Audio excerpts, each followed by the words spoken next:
Баршаңызға қайырлы күн. Бүгін сіздерге әсіптің жасалу жолын көрсетемін. Бізде дәмді әрі жұмсақ болып шығады. Кез келген қонақтарыңызға жасай берсеңіздер болады. Өте дәмді болып шығады. Алдымен күрішімізді жібітіп қоямыз.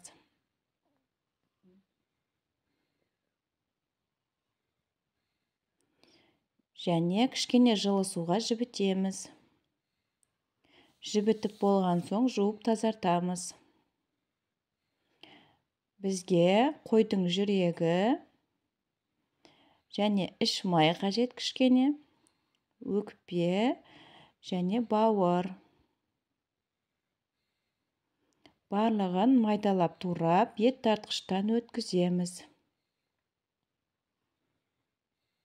Келесі жүректі турап аламыз және ет тартқыштан өткіземіз. Майда бөліктерге бөліп, өткізіп аламыз.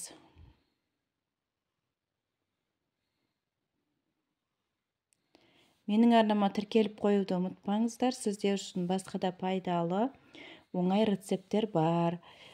Қажет болған жағдайда қарап шықсаңыздар болады. Жаңа рецепттерді өткізіп алмау үшін қоңырауша батырмасын басамыз.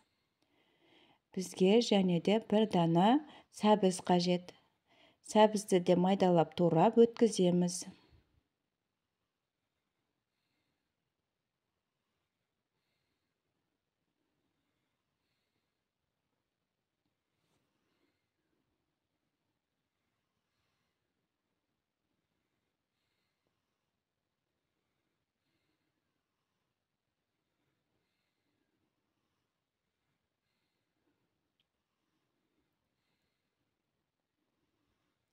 Bir dana сәбізімізді өткізіп аламыз.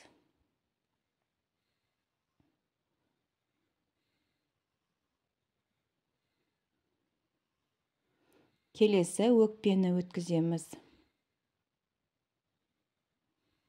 Осылай қабығын алып тастасаңыздар болады.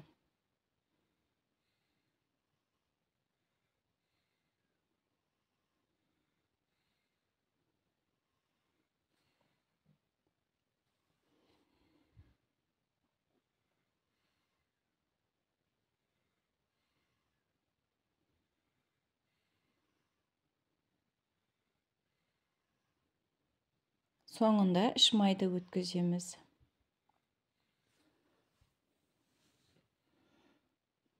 Неке барлығын өткізіп дайындап алдық. Күрішімізді де жуып тазартып алдық.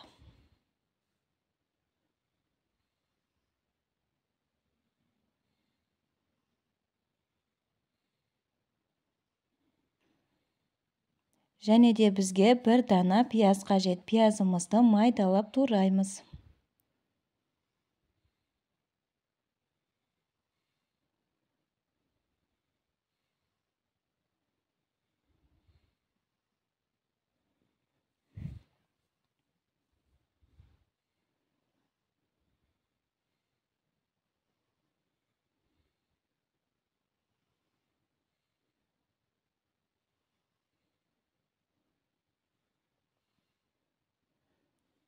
Ішектерімізді және қойдың қарнын тұзды суға тазалап, жуып тазартамыз. Және ыдысымызға барлығын саламыз.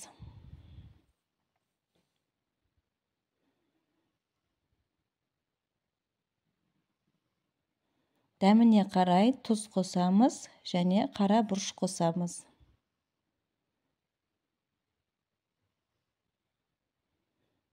Барлығын араластырамыз.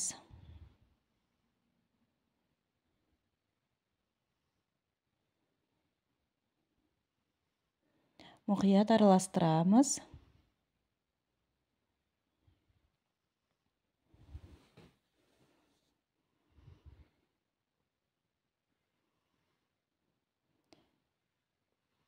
Келесі су қосамыз. Бізде құрғақ болып піспеу үшін суымызды қосамыз.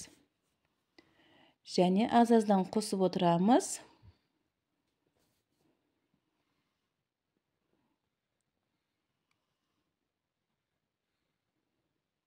Осылай бізде сұйық болып тұру қажет. және пластик бөтелкенің көмегімен ішегімізге саламыз.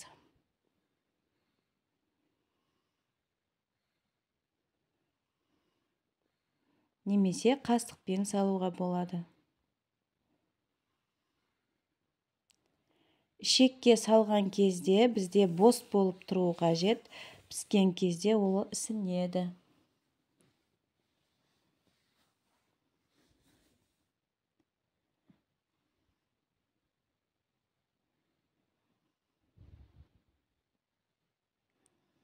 Бізде бұл жерде жылқының ішегі.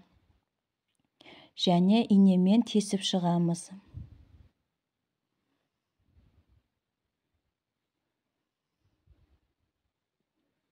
Келесі бетінде солай істейміз.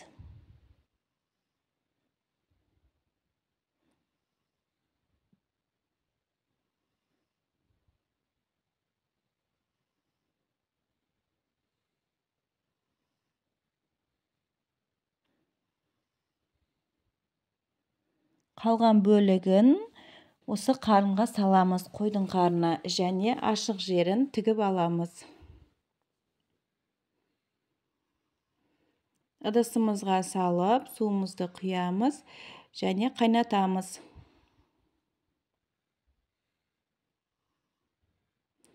Бір қайнап шыққан соң баяу отта 2,5 сағаттай қайнатамыз. Осылай қайнап шығады, көбігін алып тастаймыз. Және тұз қосуды ұмытпаймыз.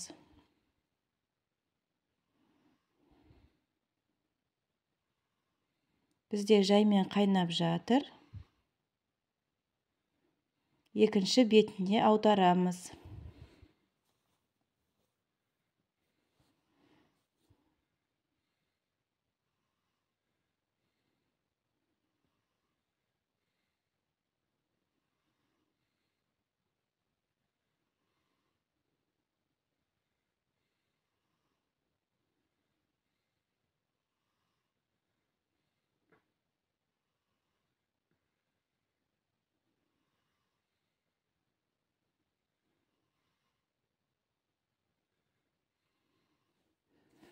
Бізде әсіптеріміз пісіп шықты. Ал енді суымыздан аламыз.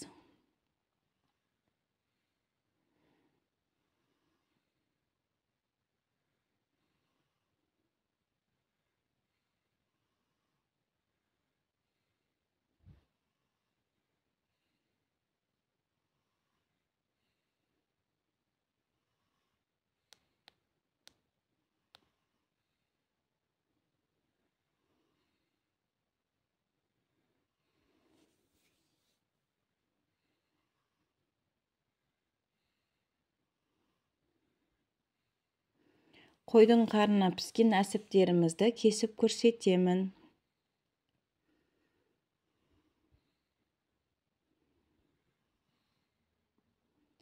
Дәмді әрі жұмсақ болып шықты.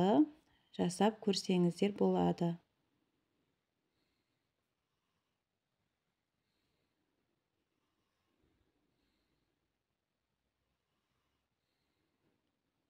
Ал ішекке жасаған әсіптерімізді суытып, мұздатқышта кемінде 3-4 сағатта пленкаға орап сақтаймыз. Бізде әсіптеріміз түп-түзу болып, әдемі кесіледі.